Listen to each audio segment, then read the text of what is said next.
Welcome back to Our Community. Susie Thomas visiting with Rick Pope from Goodwill Publishers. Got a really great book here called A Special Gift, and an accompanying coloring book for the younger set called Life is a Special Gift God Gives Us. And you have a very interesting job, and I love hearing that you've been doing this for 25 years. First of all, how did you get involved with this, Rick? Actually, it was just a simple job interview. It was in the newspaper, and I kind of laughed when they called me because they're out of Gastonia, North Carolina, and I could hardly understand the guy because of the heavy accent from down there. But we met at a hotel up here in Canton at the old Holiday Inn, and once he showed me the books, because I was this particular format that we follow now, just with the special gift book, we used to have 7 of them. Oh. And they were called Men of the Bible, Women of the Bible, Young People of the Bible. There was a series of 7, as I mentioned, and we would go into doctors' offices and ask permission from the office manager if we could put these books in the doctor's offices. Mm-hmm. And that worked pretty good for a while, but then the doctors started to become politically correct. Mm-hmm. And they would, this is not what I believe, and there was all kinds of difficulties that we had. Mm-hmm. So that's when we decided to re-edit the book and phase out all the other books. And we just use these 2, as you just mentioned, the special gift hardbound and the special gift workbook. Mm-hmm. And now that when we go into the preschools and kindergartens and other outreaches, they use these as curriculum for those kids. And then when they're finished, they get to take it home with them and keep it. You talk about going into doctors' offices and so forth. Are there still certainly some Christian doctors, some Christian chiropractors, dentists, something of everything we use, that would welcome having something like this in their office? Well, yes, obviously they definitely look forward to that. But as I mentioned to you, we work primarily on sponsorship. Our books are given to the schools and essentially to the families through sponsorship. So when you open up the inside book, there is a picture and a place where all the sponsors are at. Mm-hmm. And the one that you have there is, you'll see WNPQ. But that's basically what we rely on and as you mentioned, Christian physicians or chiropractors, they not only give us a resource to give the books out, but most of the time they will help us sponsor the program. That's awesome. Oh, that's awesome. And Christian, any of the guidance counselors, Christian psychologists, whatever. I mean, pretty much oriented to faith-based sponsorship. You said you are responsible for how large of an area? I take care of all of Ohio except for Cincinnati. I don't go into that area, but I'm pretty much responsible for about 90% of Ohio, all of West Virginia, and western Pennsylvania. And your goal is to try to find new places to place the book and Right. new sponsors, or what? What Right. do you do, Rick? When I go into a community, like let's say, for example, in Canton, Ohio, I try to find as many faith-based kindergartens or preschools that will accept our books. And they tell us how many. Usually each town I give about 800 to 1,000 books out per community. Now, I can't imagine any faith-based schools turning you down. No, but we have been turned down in the past by some YMCAs because they started to get a little bit more politically inclined to they can get more members of different denominations or backgrounds. I mean, I've without going into all that, I mean, that's another whole, but as I mentioned before, churches sometimes help us because they have large Sunday schools. If I'm in a community that really doesn't have a lot of faith-based schools, preschools and kindergartens, and sometimes local churches will accept our books and they'll give them to their Sunday school and Christian ed directors. Help me understand something. In a marketplace of ideas, in a society in which we live, where we have freedom of speech and a First Amendment right to it, I have a hard time understanding why you can't just have some Christian materials which will stand on their own 2 feet next to any other thing that might be presented. Right. So I just don't understand why they can't say, sure, we'll have this and we'll have this other as well, and then let people decide. Well, that's the way the world has been heading, and that's probably one of the main reasons why we all should pray each day to strengthen ourselves and the nation that we always knew and which way we're going forward to. But I think in our books, it doesn't tell you what church to go to. It doesn't talk to you about how to pray. Well, I mean, just little things in trying to teach kids how to begin a prayer. But for the most part, it has nothing to do with anyone's denomination. I have several parochial schools that'll take these, YMCAs and other locations that are glad to have them. But there's hardly anything in here that it just says God loves you. And there's nothing in here. What is offensive about telling a child that God loves them? I have a hard time understanding that. And let's go back to the separation of church and state. You're going to get me really on a soapbox here. As I understand our Constitution, it says that Congress shall make no law with respect to the establishment of religion, meaning that our senators and House of Representatives can't get together and make a law saying what I have to believe. Well, they've not done that, and I don't see how giving a child a book telling him that there's a God and he loves them is Congress establishing a law with respect to the establishment of religion. Help me understand this. Well, I can't remember how exactly it was supposed to have been read, but and be honest with you, I know I can feel your pain and I feel your anguish.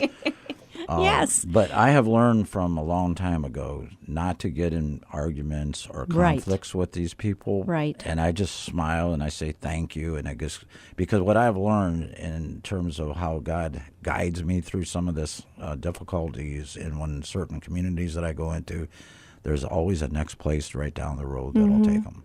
And most of the time, that place will be more beneficial in terms of getting them to the right child or the child that fits that age bracket. I think rather than getting angry, it just makes me so terribly sad because you see our young people hurting and young people in our schools really hurting.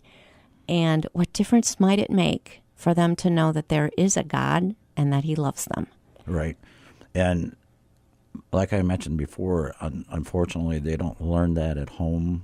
And that's the most refreshing part of my job is to know that kids have learned something from a little book like this. And they've learned it because somebody else taught them what they were reading. Where is this available, Rick? Well, unfortunately, we don't sell them per se. We don't have a marketing system. The books are all done through sponsorship. However, whenever I'm in a community, I always make sure I've given them some of these to Bob over the years. I mean, to Tom.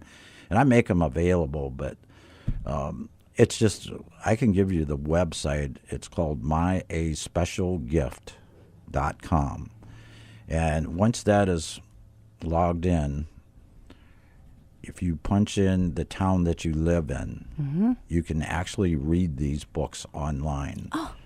And it'll show you a picture of the hardbound and the softbound, and then you just guide the arrow to whatever one. You can turn the pages with the mouse on the computer. You can actually read the book. That's cool.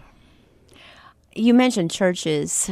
I know there are people hearing this right now, hearing you talk, saying, I want to get this into the hands of the children in my neighborhood, in my church. I can think of, a dozen kids right off the top of my head that I would love to get these books into their hands. Is that possible to do?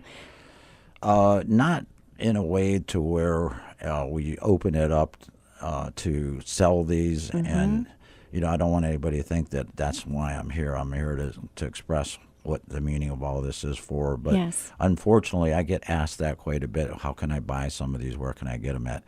If I know that I can give you some, I'll be glad to give you some, or whatever community that person's in.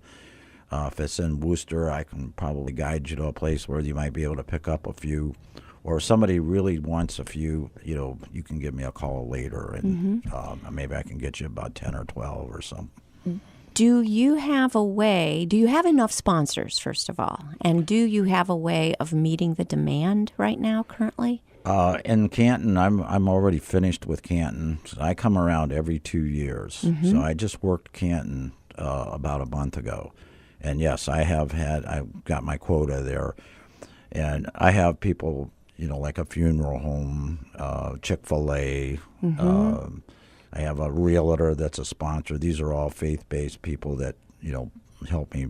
But whatever town that I go into, I rely on the child director, because I'll ask them, hey, do you know any of your kids have parents that are business owners? Mm-hmm. And naturally I'll go to them, or a local pastor. I know most of the pastors in each town that I work in, and they oftentimes, hey, we've got a guy in our church that wouldn't mind be contacted. But that's how I support the program, is through the local sponsors. So you really are having to think of two things: how to pay for them, and then who to give them to, and how to get them out into the hands of the right people. Do you find yourself with a lot of inventory, or are you just running out right and left? Well, after 25 years, I learned how to cut a lot of corners. So I guess you do get good at things. Yeah, and when I first started, I was using this as a main term of supporting myself, with a house and a family, etc. But I've kind of got over that, and I really kind of handle the situation as I get into the town and figure out who I'm going to give them to, and then generally it always seems to work out. I mean, I thank God I've been able to, get through most of these communities for the last 25 years, and I get a lot of support. It's reassuring to know that there are people like you bringing a message like this to our young people in our community. We're so grateful for that, which you're doing. What would be your goals for the next coming years? Well, hopefully to keep physically able to continue to do my job, and for the most part, getting these books into the proper hands of children that need them the most, obviously. And there's other locations in the community sometimes that I'll be able to get these to handy, challenged kids that are even as old as 13, 14, 15-year-olds that cannot. This is the capacity that they can read in terms of 5-year-old average, and I'm lucky to find those places as well. But that's basically what my goal is to make sure that they get into the hands of the kids. Unfortunately, a lot of these directors don't actually go through the books like they're supposed to. They'll just hand them out.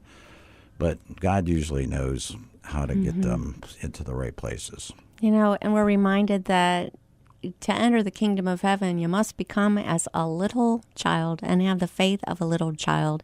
This content couldn't be more important for people of all ages, as you're talking about getting them into the hands of kindergartners and preschoolers, but so important for the parents and older children to know as well. I would love for every teenager in this community to know that God loves them. And some of the things that we're having to have community forums on right now, as far as solving some of the problems that our teens are facing right now, how would those not be necessary or as necessary if we could just get this message to them in the first place? Your thoughts? Right.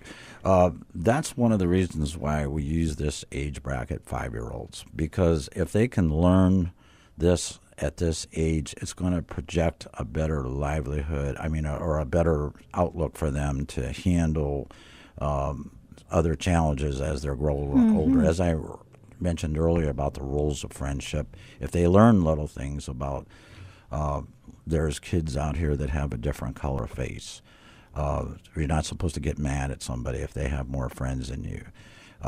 You learn who God is, even though that's a challenge to a child as well. But for the most part, it's developed and edited for that, to be able to get kids, understandable of some certain things. And then as they get older, because once they get into their teens and older, then sometimes it's the difficulty to straighten somebody out is a lot more challenging. But that's the reason why we use this age bracket. And gets that seed planted in there. It's life is a special gift God gives us, and a special gift hard bound book. They're absolutely beautiful. Rick Pope from Goodwill Publishers, thanks for what you're doing in our community. My pleasure.